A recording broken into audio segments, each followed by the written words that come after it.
Welcome back and thank you for keeping it NTV. You are still watching NTV Weekend Edition and this is Talk of the Nation. Now, Uganda Airlines recently launched a thrice weekly direct flight from Entebbe to Lagos. Now, the move is intended to, among other issues, improve business ties between Uganda and Nigeria. The move will also see better travel options for those looking to move between the two countries. But what business opportunities exist between the two countries? Now, to help us appreciate this further, we do have the Private Sector Foundation Uganda Chief of Membership Services, Francis Kisirinya, to shed more light. Good evening and welcome to Talk of the Nation. Good evening, Mildred. Good evening, Talk of the Nation viewers. Let's start with a big question. Yes. What do Ugandans benefit from this route? Thanks very much, Mildred. And viewers, you will know that Nigeria is the biggest economy in Africa. It's bigger than South Africa, it's bigger than Egypt, and bigger than the other countries. It is also, from a population perspective, it has a very big population. Now, as such, it has lots of trade opportunities that we can benefit from as Ugandans. You will know that, for instance, Nigeria imports goods and services worth 52 billion shillings in a year. In fact, it is bigger than the GDP of Uganda, their imports. If you look at coffee products, they import lots and lots of coffee, so we can actually also export coffee products, even finished coffee. If you look at cereals, it's very interesting. The cereals they consume, $2.7 billion a year. You know, you're talking about things like wheat. You're talking about things like maize, sorghum. Which we as Ugandans can actually export to Nigeria. Well, you did mention the population of Nigeria, which actually is about 220 million people. Would like to know what kind of market have you established for some of the products that you've actually mentioned that could be of interest to the Nigerians? I must tell you that we are at a lower level. We are just beginning because, as you know, trade between Uganda and Nigeria, exports from Uganda and Nigeria have been actually very low, about $4 million a year. That's very low. But this has been in terms of agriculture products, value-added products. It has been in terms of pharmaceutical products.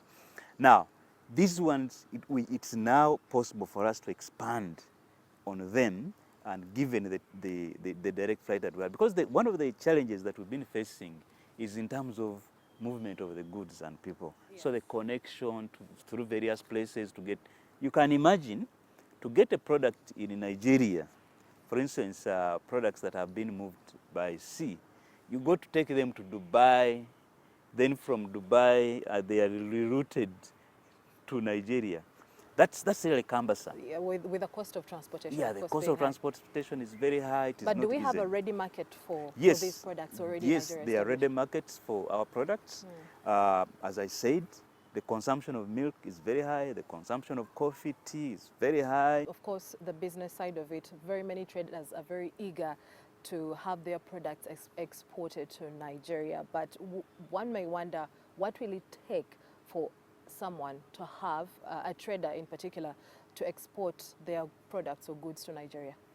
Yeah, for our exporters, what we must know that Nigeria is fairly advanced as a country. It's a big economy, so their standards are fairly high.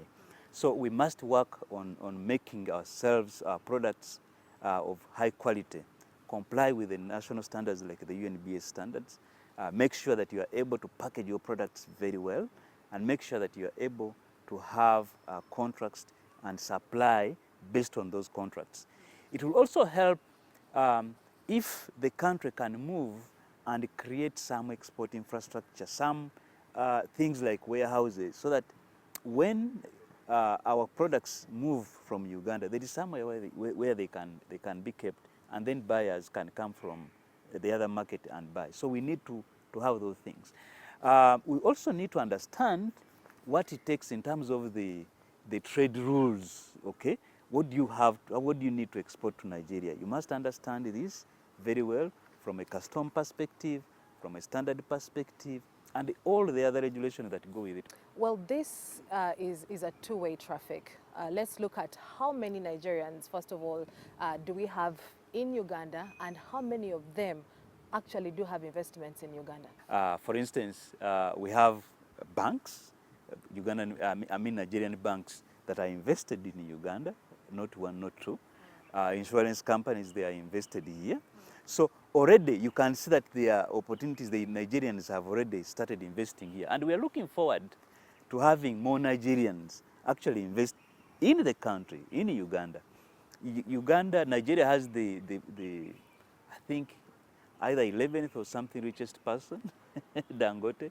He's so invested in cement, now in crude, in oil refineries, in processing of foods. Now, these are things that we want here, and it will be very good to attract these sorts of investors. Maybe to just add on to some of the things that you listed, aside from agriculture, what other areas can Uganda tap into, or what other products can Uganda export to Nigeria? The perspective of products, I think one of the challenges is in terms of the bulkness, because, for instance, you can look at steel here. Steel products, we can export steel products to Nigeria. The only challenge will be in terms of the logistics. Now that we only have air, can we compete if we are selling steel products? So, which means that we've got to be a bit tactical and focus on some of the products that can go by air for now, as we look at other ways. I look at things like herbal extracts. These can be very good for Nigeria. In fact, indeed, when the Uganda Airlines was opening up, there was a trade fair, and we motivated some companies to go to Nigeria and exhibit their products. So herbal extracts are part of the things that can be sold there. Then you have things that come from fruits, fruit juices. Those are value added from agriculture, but still those are things that we can export there. But also, as I mentioned, from the service side, from the services, there are things we can actually trade with them. I've mentioned tourism is a very good one, where we can actually be in a position to trade with them. Health sector is also a very good area where our people can trade with Nigeria. So these are some of the things that we can take advantage of.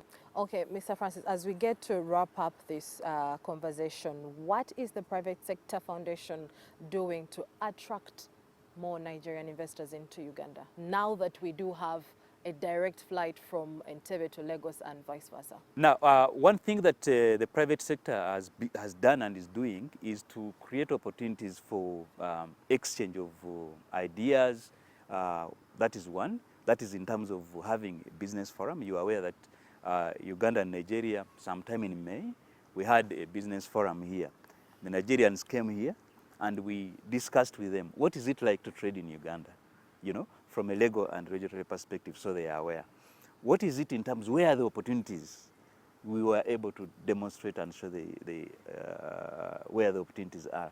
But we are also able to identify certain things that we should be able to do as a country and as two countries to even enhance this further.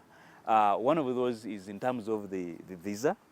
Of course, to travel to Nigeria today, you need visas, you know. Now, Nigeria should look at possibility of lifting these visas so that there is a quicker transport. Actually, how I was we're about to get into that, the accessibility, talking about the accessibility of visas to Ugandans who are looking to travel to Nigeria. And it's good that you have brought it up. Yes. Yeah, so visas really restrict trade.